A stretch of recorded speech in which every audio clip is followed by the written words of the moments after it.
Hello friends, இன்றைக்கி சுவையான சாப்பாடு பார்ப்போமா? சுவை அண்ட் ஹெல்த்தி. மத்தியானம் சாப்பாடு பார்ப்போமா? மணி ஆகிடுச்சு 2 மணி.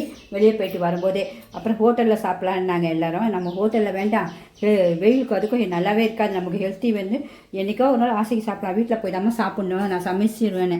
அதுமாதிரி வீட்டுக்கு வந்து பாருங்க, சுட சுட ஆவி பறக்க ஒயிட் ரைஸ் பொங்கிட்டேன். எவ்வளோ சூப்பராக பண்ணுங்க, ஆவி பறக்குது பார்த்தீங்களா சாதம்.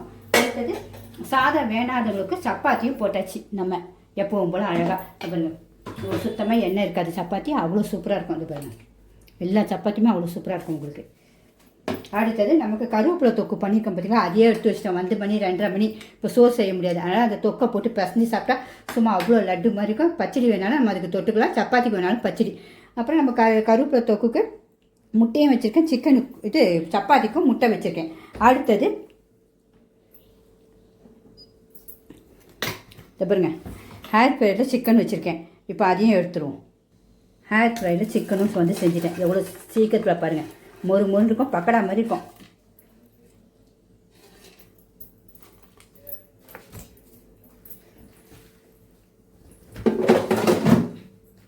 ஏன்னா கண்டிப்பாக நம்ம சுவையாக வேணும், ஹெல்த்தியாக வேணும், ஆரோக்கியமாக வேணும் தான் வந்தோன்னு தப்புங்க. அவ்வளோ கிறிஸ்பியாக இருக்கும், அவ்வளோ டேஸ்ட்டாக இருக்கும், மொறு மொறுன்னு இருக்கும் உங்களுக்கு சிக்கன். அப்புறம் எல்லாம் போக கண்டிப்பாக நமக்கு எதாவது வேணும். பார்த்தேன், கோழிக்கூடு வாழைப்பழம் வந்துச்சு. நம்ம ஊர் கோழிக்கூடு ரஸ்தாலின்னு சொல்லுவோம். இது கோழிக்கூடு உங்களுக்கு எத்தனை பேருக்கு தெரியும் சொல்லுங்கள். எங்கள் ஊரில் கோழிக்கூடுன்னு சொல்லுவோம், இங்கே என்ன சொல்லுவாங்கன்னு தெரியல, ரஸ்தாலின்னு நினைக்கிறேன். என்னன்னு சொல்லுங்கள். பிடிச்சிருந்தா கண்டிப்பாக லைக் பண்ணுங்கள். என்னுடைய சமையல் பிடிச்சிருக்கான்னு சொல்லுங்கள். ஓகே ஃப்ரெண்ட்ஸ், ரொம்ப பசிக்குது, போய் சாப்பிட போகிறேன். பாய்.